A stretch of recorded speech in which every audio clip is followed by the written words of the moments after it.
We've got a lot to discuss today. It is time now for our political roundtable. Today we have joining us Stephen Lawson. He's a Republican communications strategist who has served as a senior communications advisor to House Speaker John Burns here in Georgia.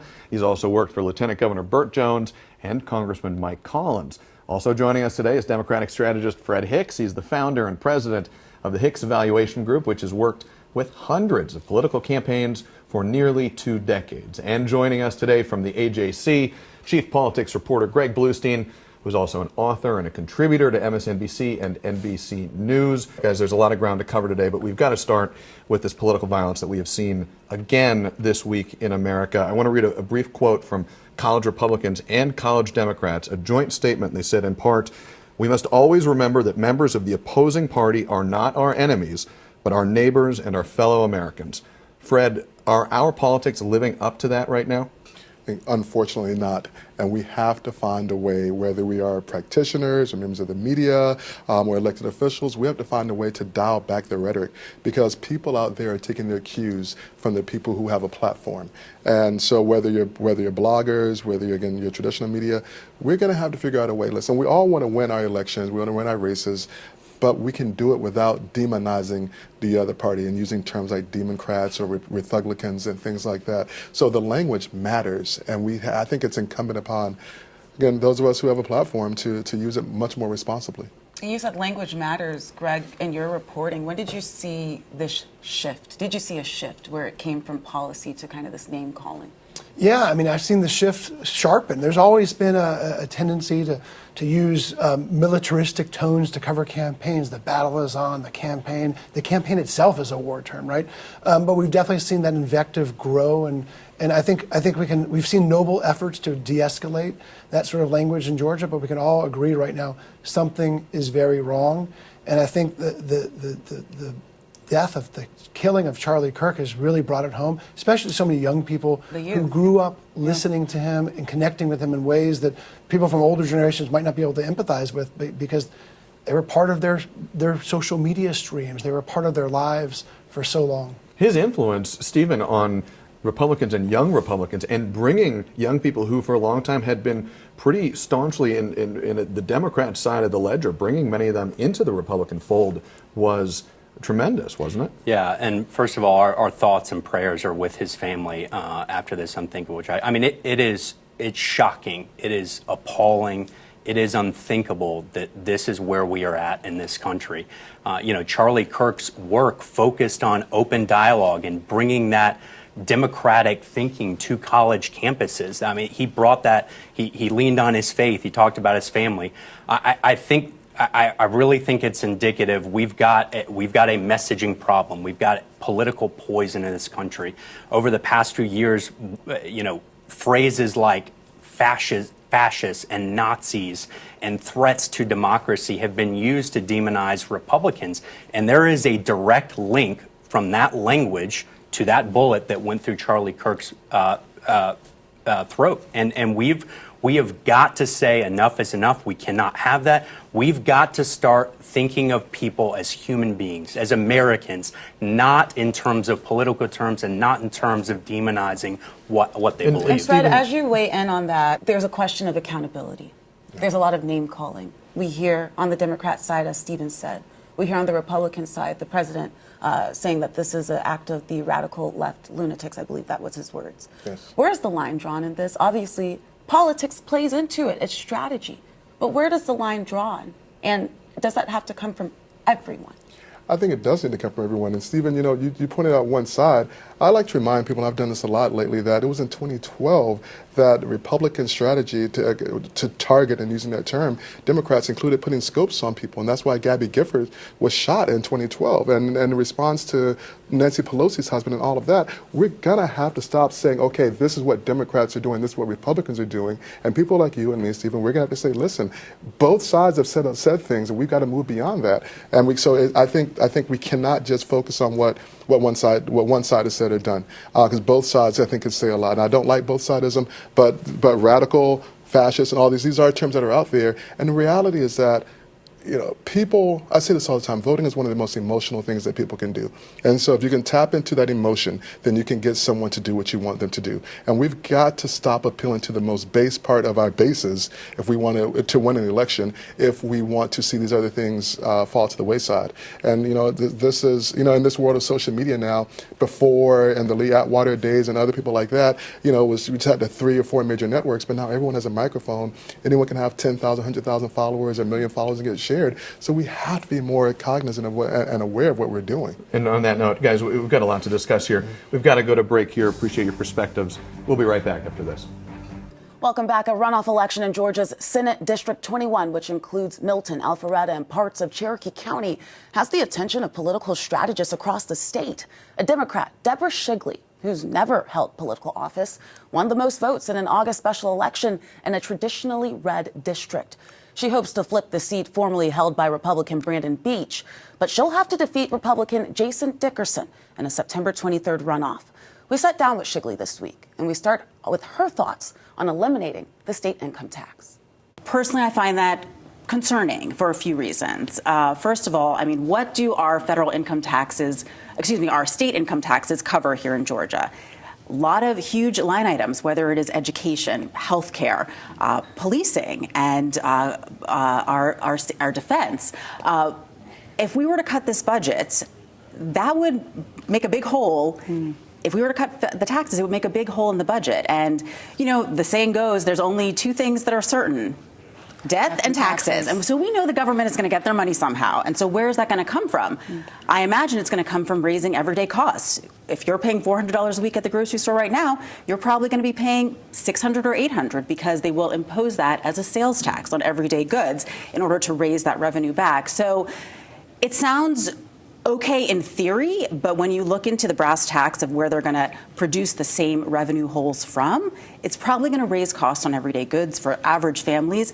And it also will impact, it's known as regressive, right? It will impact families that maybe are struggling a bit more with everyday goods costs than it will the wealthiest families. So I have deep concerns about whether that would be good for Georgia families. Your opponent that you will be running against in this runoff, Jason Dickerson, he and other Republicans, and he's not the first one to call Democrats this, but a lot of them say that Democrats are woke liberals. Are you a woke liberal? Well, it depends what you mean by woke, right? I think I am a mom, I'm an attorney, I am someone who is fighting for the people. I support lower costs, affordable health care. I support reproductive rights. I support fighting and standing up for the Georgians, the hardworking people in this district. So that's how I would label myself. And you would be coming into this seat, obviously, as a Democrat, replacing Brandon Beach.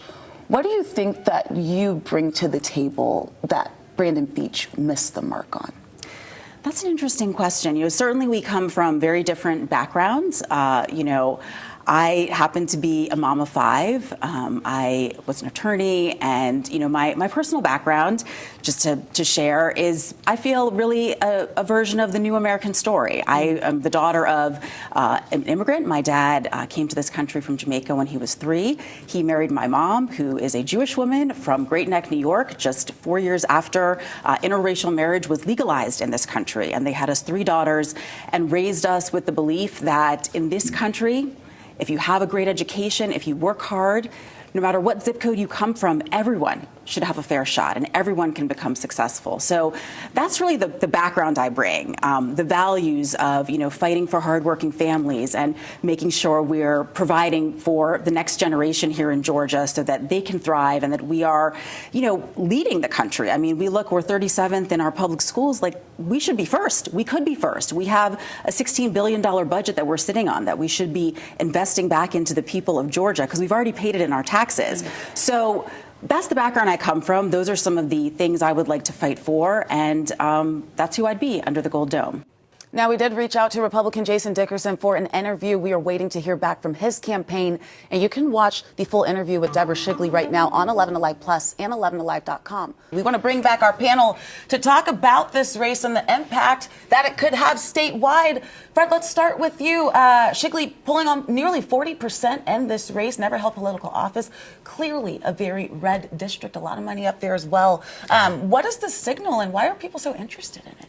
Well, this is a seat that was held by now U.S. Treasurer Brandon Beach. It's a seat, the district that I worked for several years from 2012 until 2024. And it was a reliably red district. So good money, but a good source of votes in a statewide election. And we've seen at the local level, and even when Shigley ran in the state for the state house seat, that it was moving a little bit more to the blue category. And so if you're able to flip this, then that's one more very precious seat in the state Senate that could alter things. Remember, with issues like tort reform passing the House by one vote, and it only passed out of committee in the Senate, I think, by one vote as well. Greg, I'm curious about your thoughts on this. Yeah, this is really important for the Democratic psyche because it's not going to change the makeup of the General Assembly. The Senate will still be under Republican control no matter how this goes. But this is a deep red seat, as Fred said. And you saw Deborah Shigley overperform the last Democratic performance by 10%. That just means that she did 10 points better than the Democrat who ran in November did, which is a strong sign. This is very low turnout. A lot of people in the district had no idea special And she elections was also were the going on. only Democrat running, and there were, what, 4 Republicans on the Multiple ballot? Republicans on that ballot, but at the same time, Democrats are looking to have a really strong showing. To Republicans, this was something of a wake-up call. They're doubling down on the Republican nominee in this race, but also sets the stage for this November when Public Service Commissioner races are up, and Democrats are looking for an upset there that would bode well for that party in next November's midterms. Stephen, I want your perspective on this quickly before we go to another topic. Greg used the phrase wake-up call. Was this turnout and this result a wake-up call for Republicans going into the runoff? I think it's a yellow flag. As you mentioned, there were 5 Republicans, I believe, splitting the vote. She got 40%. She overperformed, but at the same time, she only got 40%. I suspect that trend to continue. I think she'll lose 60-40. But look, it is, Democrats are clearly energized, as you would expect, when Republicans have all 3 levers of government and it's a midterm election. Speaking of Republicans and Republican politicians, in Georgia, a household name in Georgia, Secretary of State Brad Raffensperger, made some news this week announcing that he's not going to run for re-election. He is going to seek higher office. Let's listen into a little bit of some audio from him, and then we will unpack right after this. When you look ahead to those races, what kind of candidate from your party do you hope emerges? A true conservative. What does that look like? I think you're looking at him. You're running? Could be. I'm looking at all my options, and we're talking to our team. So that was back in April. It's been this sort of slow progression to where we are now. The Secretary of State, in a statement, he said his wife and he are prayerfully considering how they can best serve the state of Georgia. I will be seeking higher office. That was the big news this week. Still didn't say what he's planning to run for. Greg, what does he have his eye on? Well, he's got 2 options, U.S. Senate or governor. My bet is governor all the way. It would be a very unique field. He is something of the wild card in this race if he gets into the governor's race like he's expected to do so. It's kind of an open secret that he wasn't going to seek re-election, with his own loyal deputy, Gabriel Sterling, announcing a few weeks ago he was running for the Secretary of State's job. But in this race, there's a lot of different alternatives. He could change the entire makeup of the race. He could be an afterthought when this is all said and done. But you've got Lieutenant Governor Burt Jones, who's backed by Donald Trump, and Brad Raffensperger, who, of course, defied Donald Trump's famous phone call demanding that he find just enough votes to overturn the 2020 election. Speaking of timing, Stephen, why wait so long here? Well, yeah, I mean, and as Greg said, he stole my phrase. I think Brad is the biggest wild card in Georgia politics right now. His interest into the race would totally change the dynamics. I think right now the lieutenant governor is the front runner with the money, with the energy, and with President Trump's full endorsement. But somebody like Brad Raffensperger, who has statewide name ID, who has won a competitive election against a Trump-backed challenger, could pose serious problems for that field. And I think it makes the case for Chris Carr even that much slimmer. Well, on that note, we are going to take a pause here on air. We're going to have much more on our extended panel online, 11alive.com. We'll see you there. Welcome back. On Thursday, several Metro Atlanta communities, they honored the